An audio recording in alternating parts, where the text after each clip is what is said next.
Aujourd'hui, je voulais vous partager ma méthode ultra efficace pour trier votre dressing.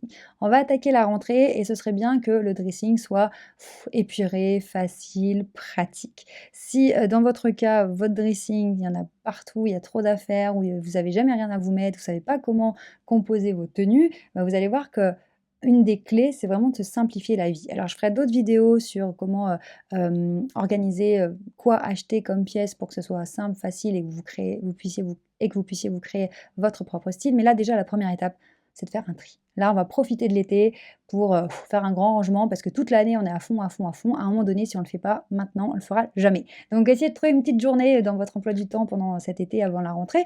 Et puis, voilà, on va s'attaquer au dressing. Je vais vous donner 7 choses à appliquer. Premier point, on va virer tout ce qui est abîmé. Abîmé, je sais que, voilà, on sait tous, on a toujours des trucs, un sac, qu'on ne porte plus parce qu'on n'assume pas, voilà, la lanière, elle est un petit peu abîmée, déchirée ou ce truc, il est pas, la fermeture éclair, elle a sauté, mais on veut pas le jeter non plus. Donc quand c'est abîmé et donc pas portable, parce qu'on sait que bon, non, on va pas mettre ça quand même, au lieu de le laisser dans le placard comme ça, vitam aeternam, on le prend, soit on le jette parce qu'il est foutu, soit on l'amène chez la couturière pour le réparer, soit on le donne à sa voisine qui est couturière, mais on fait quelque chose, quoi. On ne le laisse pas comme ça, dans un no man's land. Donc premier point, prenez tout ce qui est abîmé, déchiré, délavé, déformé et vous le virez ou vous le réparez. Deuxième point, on va enlever tous les vêtements dans lesquels on se sent engoncé, dans lesquels, voilà, on est trop à l'étroit. Pourquoi? Parce qu'un des pièges, c'est de se dire: «Oui, mais j'ai dans l'idée de perdre, 5 kilogrammes, je vais le garder au quand j'aurai perdu». Faites-le avec, les pièces qui sont vraiment importantes pour vous, qui vous tiennent à cœur ou qui sont vraiment de qualité et cetera. Mais avec les trucs qui ont pas trop de valeur, virez tout ça parce que ça pollue. Le jour où vous aurez, perdu, les quelques kilos que vous voulez, vous serez peut-être dans un autre état d'esprit, vous serez peut-être dans un autre style. Certainement, peut-être que ces pièces, ne conviendront plus. Donc, à un moment donné, il faut savoir aussi se délester parce que ça encombre, ça prend de la place, ça prend de l'énergie et c'est pas bon pour le mindset.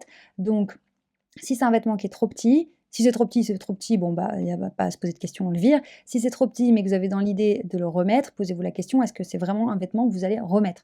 Est-ce que, il est vraiment confortable? Est-ce qu'il correspond au style que vous voulez avoir à partir de maintenant? Est-ce que ça mérite de le garder ou pas?» Voilà, chaque pièce dans votre dressing doit mériter sa place. C'est vraiment important. Faites une sélection, mettez des candidatures, voilà, prenez-vous au sérieux. À un moment donné, c'est pas la foire non plus le dressing, chaque chose doit mériter d'être là. Donc ça, c'est le point numéro 2. Tout ce qui est trop petit, engoncé, on se pose vraiment la question. Point numéro 3, tout ce qui est trop grand. Et oui, parfois, ça arrive, on achète un truc en boutique, puis finalement, ça rend pas vraiment comme on voulait. Pourquoi? Ben, on a peut-être pris une taille au-dessus ou finalement, on n'avait pas vu que, bah, les coutures au niveau des épaules, elle est un petit peu décalée, ça fait un peu grand. Alors certes, il y a les tendances oversize, mais sauf si vous êtes vraiment dans un délire, style oversize, hem, je vous déconseille en fait, parce que les vêtements trop grands nous font paraître, enfants. Voilà, une manche trop longue, une épaule trop large, une taille trop large, ça fait flou, ça va flouter. On va pas avoir de structure dans la silhouette, on n'aura pas ce côté tonique structuré, on aura un truc un peu flou, ni fait ni à faire et donc on sent bien qu'on se sent pas terrible là-dedans. Évidemment, la règle, enfin le style, bat toutes les règles, d'accord? Si vous avez un truc qui est un peu trop grand, mais qui est super stylé, vous le gardez, évidemment. Là, on parle vraiment des pièces que vous ne portez pas, que vous avez du mal à mettre ou voilà, quand vous portez cette pièce, ben, vous êtes pas convaincu. Hop, ça dégage.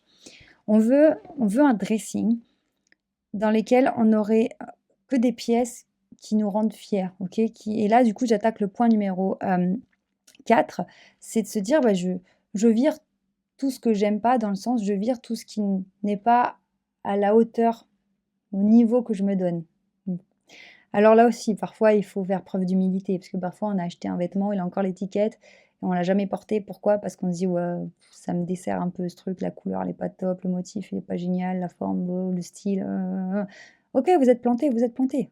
Vous le donnez, voilà, vous faites le deuil de ce truc, mais on va pas se forcer à porter des vêtements, qui nous font honte, d'accord? Si c'est pas notre style, Si c'est pas, à la hauteur de ce qu'on voudrait envoyer comme image, on ne le porte pas. Pourquoi? Parce que ça se sent dans notre communication. On sait bien que tout ce qu'on va ressentir, tout ce qu'on va penser, on va le communiquer. Donc si je porte un pull que je cautionne pas trop, j'ai un peu honte du pull que j'ai, mais bon, comme je l'ai acheté, bon, bah, je vais le porter.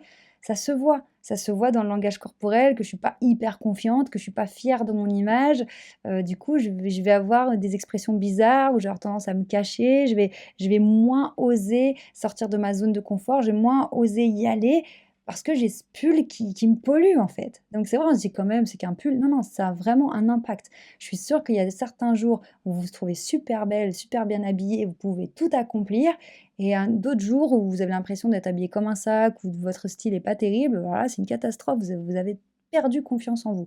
Donc quand il y a une pièce qui nous fait honte, voilà, on n'est pas trop fier, que c'est pas au niveau de ce qu'on aimerait, ça dégage, pareil. Point numéro 5, on va enlever tout ce qui n'est pas confortable, tout ce qui n'est pas pratique. Alors évidemment, c'est sûr que porter des talons, c'est moins confortable que des baskets. C'est pas pour ça qu'on va s'empêcher de porter des talons. Ce que je veux dire par là, c'est qu'il y a certains vêtements qui sont inconfortables, qui vont peut-être nous faire trop transpirer ou qui vont nous gratter ou qui vont faire qu'on doit tout le temps rentrer le ventre toute la journée. C'est hyper, enfin inconfortable, c'est épuisant. Donc tout ce qui va nous desservir, pareil, on l'enlève. Et c'est de se poser la question, bah, jusqu'où je suis prête, à supporter l'inconfort pour mon style? Est-ce que là, ça mérite de porter des talons parce que quand même j'ai envie d'avoir une certaine allure, puis ça ira? Ou, non, non, là, moi je passe pas la journée sur des talons, je vais mettre, des chaussures plates, quitte à mettre un petit pantalon 7/8 pour libérer un peu la cheville, pour alléger la silhouette, mais non, non, il y a pas moyen. Donc c'est vraiment soyez en accord avec vous-même, mais enlevez, supprimez tout ce qui vous dessert. Tous les vêtements ou les chaussures qui vous apportent plus d'inconfort que vraiment de gain, quoi. Donc ça aussi, très important. Sixième point, posez-vous la question: «Est-ce que ce vêtement représente l'image que je veux envoyer?» Alors tout à l'heure, il y avait la notion de: «Est-ce qu'il me fait honte? Est-ce que c'est à la hauteur de ce que je vaux, de ce que je veux voilà, ce que je veux envoyer?» Là, c'est en termes de style. Est-ce que c'est suffisamment classe par rapport à ce que je veux? Est-ce que, ça fait suffisamment, de qualité, par rapport à l'image que je veux envoyer? Alors de qualité, c'est pas forcément le prix, hein, ou la marque qui fait ça, ça va être, la matière, le motif, la façon dont est fait le vêtement. Il y a certains vêtements que vous pouvez acheter au marché 5 €, qui vont faire le job et les gens, n'auront pas idée que ça vient du marché, quoi. Et parce que, la matière est jolie, la couleur est jolie, la coupe est jolie et ça vaut pas grand-chose, à l'achat, mais ça a vraiment du style, ça fait très classe, c'est parfait.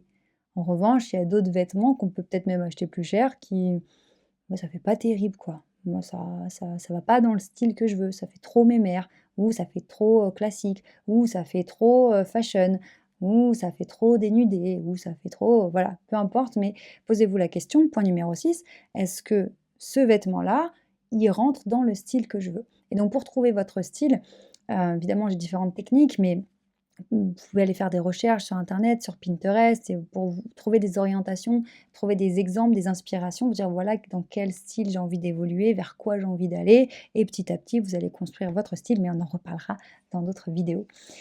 Point numéro 7, là, on va parler colorimétrie et oui, alors c'est un point qui est souvent abordé en conseiller en images et on en fait des caisses et des caisses alors qu'en fait, ça reste juste un paramètre parmi d'autres qui sont bien plus importants, d'ailleurs à mes yeux.